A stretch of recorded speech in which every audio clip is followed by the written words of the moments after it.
Hello, what's up, everyone? In this series of videos, I will be talking about transformer networks and its advantages, disadvantages, and everything. Its applications in natural language processing and any other task and everything. I would talk about transformers ground up. Okay, but before delving deep, I would like to give you a small disclaimer saying that since I will be getting into this topic down to the mathematical detail, and it since it is a series of videos and not one single video, you might find a particular thing that is kept as a black box, and I'm not explaining that topic very well in one video, but nevertheless, don't worry, I will definitely explain that topic in the next video. Okay, I will try to explain every topic that includes transformer networks. Okay, so let's get started. In this video, however, I will be only giving a simple introduction about this topic. Please don't mind my handwriting over here. Okay, uh, so let's get started. Before talking about transformer networks, I would like to say how I would like to point out by an example how is it better than the previously used RNN, BiRNN, LSTM based language models. Okay, for that, let's consider an example of a many to many language model that can be a translator, like that. Okay, suppose we have an English to some other language, we have a translator. Okay, so how it has been done up until now. Let's say we have a sentence in English. It can be, I am going to school. Okay, and how does an RNN approach this problem? What happens essentially is you will know that there is an RNN block.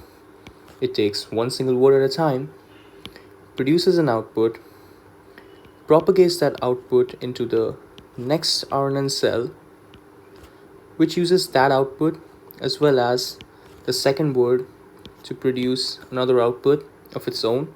Okay, which goes on up until the last word to produce another output. Okay, and this whole output is basically the vector of understanding of the source sentence. Okay, this, however, is known as the encoder, right? But it has still not produced the translated sentence. For that, it uses a decoder, right? Okay, so how does it work?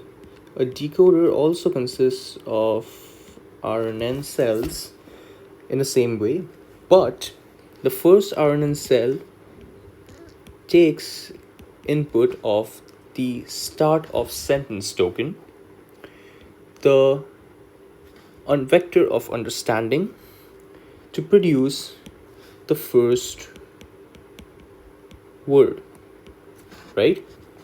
Now, this understanding of the translated language is propagated to the second RNN cells.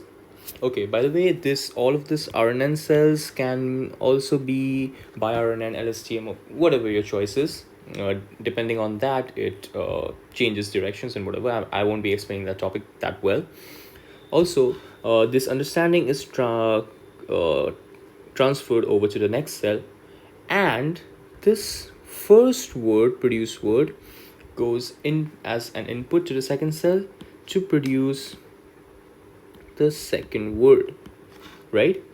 This goes into the third cell and so on to lastly produce the end of sentence token. And this whole thing is the translated sentence, right?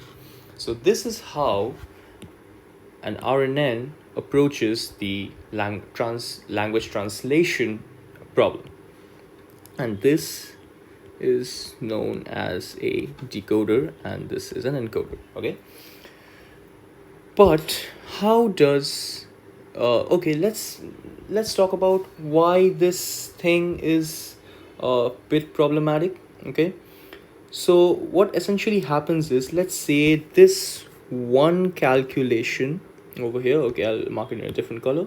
Let's say this one calculation over here takes O of 1 time. Okay, let's face it, this does not take O of 1 time. It goes through a series of matrix multiplications, so it's definitely, technically, it takes O of n to the power 3. Okay, but for the easiness of math, let's take O of 1. Okay, and let's say there are n words in a sentence. So for this whole calculation, it will take O of n time, right? Okay, and followed by the decoder, then essentially it also takes another O of n time. So technically the total time taken by RNN is O of n complexity, right? But however, let's also face it that if you increase the number of words in the sentence, the RNN falters, right? It is not able to understand how one word is related to the other if it lies too far. Okay, and that is the thing. So what a transformer does over here is it understands the whole sentence in O of 1 time. That is the advantage of a transformer, that it understands the whole sentence in O of 1 time, and it does not have to feed one word at a time. It takes in the whole sentence at once to produce the translated sentence. That is the advantage of transformers, and also not only that, it also trains a lot faster. Why this? I will explain it in the future videos. Don't worry about this. And also this whole note, I will be sending you guys the note in the link in the description probably. So don't worry about this, and I hope you understood how an RNN works over here and how essentially a transformer works better, right? Hope you guys enjoyed this, and thanks for watching.